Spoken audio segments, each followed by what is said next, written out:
Morning again, guys. All right, we're going to try something different here because we can. So, how many of you guys deal with this? This is this morning's pepper harvest: bell peppers, banana peppers, Marconi peppers. That's more peppers than me and Mrs. P can eat any sort of quick fashion before they go bad. And the last thing I want to do is all the work I put in to grow these vegetables is for them to go bad. So, what's a good way of doing peppers? I mean, I know people like to freeze them, you can dehydrate them, do whatever. That's wonderful. Okay. So I came up with the idea, can I can stuffed peppers? And I've never done this before, so this is going to be somewhat of an experiment. So I got a hold of Lisa over at Sutton's Days, and she sent me a recipe for stuffed pepper soup, which wasn't exactly what I wanted, but gave me some good ideas on how to do this. I had looked up a couple of recipes online, found that, and in typical prepper fashion, I'm going to adapt. So there's the deal. So, I know you're going to look at this and go, how the hell are you going to stuff banana peppers? And yeah, I could, okay? You tiny little, trying to clean out seeds and stuff like that out of the inside of banana pepper. Tough. The bell peppers, no big deal, okay? I can stuff those. And if they're small enough, which the ones I'm picking, I'm doing that on purpose, those will fit in a wide mouth jar. So I will have what actually looks like a stuffed pepper. But the catch is this. When you get a stuffed pepper on your plate, what's the first thing you do? You run a knife through it, cut it up into pieces, everything. Now, I don't know about anybody else, but when I'm canning my food and everything like that for food storage, I'm not worried about saving it for a dinner party that it looks all sorts of pretty. I'm worried about it being, there's nutrition and food. So, let's try this. What if I sliced the peppers before and canned stuffed peppers just with sliced peppers in it? So that's what I'm going to do. All right, so now I've got my ball of meat with the rice in it. Some people may want to put onions in or, whatever spices, I mean, some people want soy sauce in there or anything like that, okay? But I'm trying to keep this simple prepper style, okay? If you can get your hands on ground beef, God knows you should have rice, okay? Maybe, and certainly salt and pepper. We're trying to do it. So what I'm going to do is I'm just going to take a hollowed out pepper, and just like you're making regular stuffed peppers, I'm going to pack this all in as best I can get it. All right. And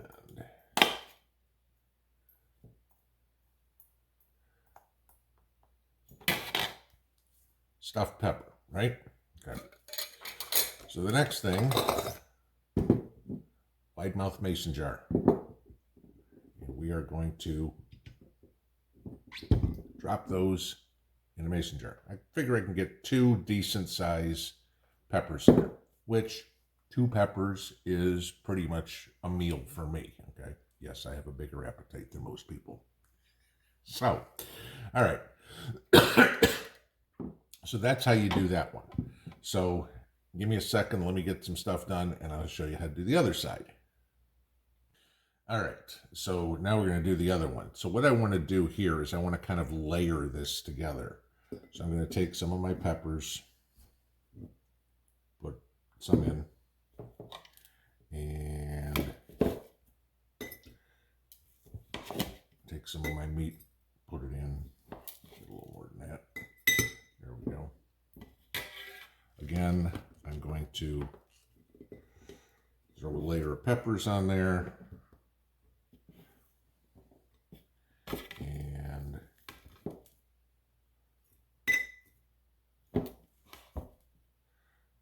another good spoon of meat. Whoops.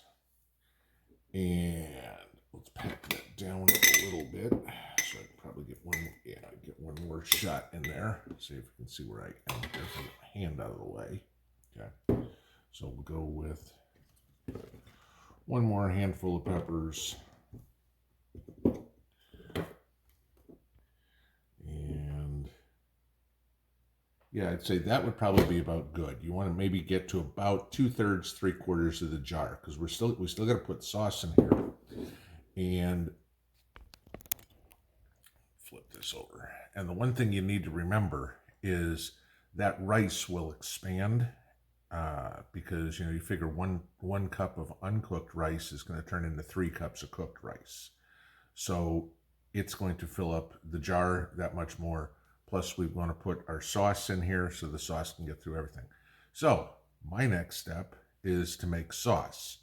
Now, if you want to do this real simple, get yourself a jar of ragu and fill the can up to about 3/4 of the way. Personally for me, I'm doing this out of the garden, so I am going to use fresh tomatoes, and I will go over there and set this up. Okay, so if you've never done this before, skinning tomato, okay, got a pot of boiling water right there, and I'm just going to put a slice in the bottom of the tomato. Okay, no big deal. Boiling water, heavy tomato. Drop that in there and probably leave it for 30 seconds or so. Big enough tomato that I need to probably flip it because it's not completely covered. But I want to get that boiling water underneath the skin.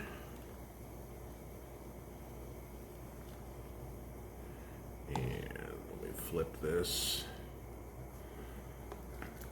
Yahoo, hot. Okay.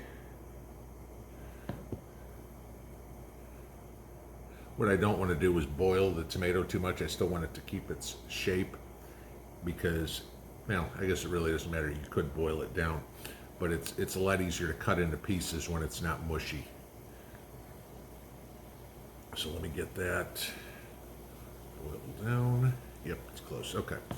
And then, literally, and you're not going to be able to see this because I can't get the camera. I'm doing this by myself.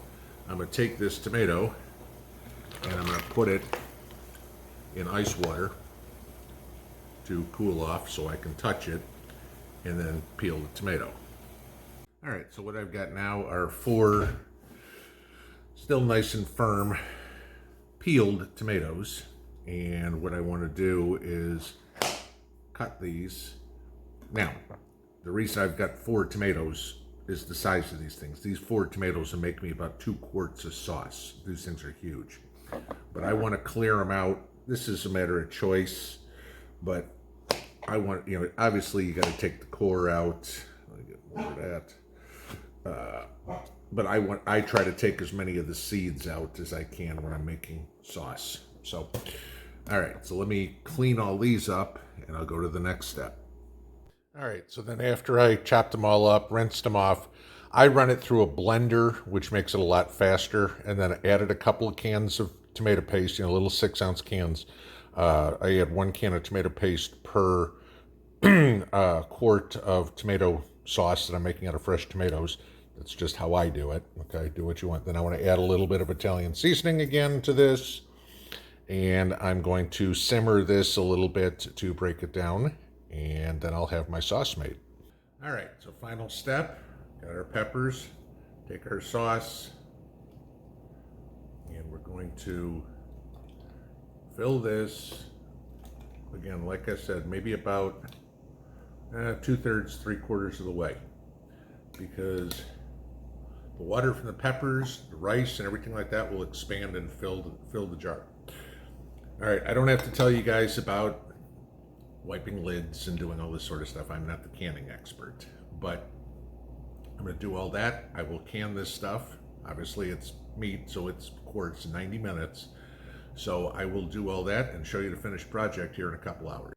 Mission accomplished. We have canned stuffed green peppers. So they just came out of the cannery. You can see they're still boiling. So there we go. another way to preserve the harvest. Have a great afternoon. Pinball out.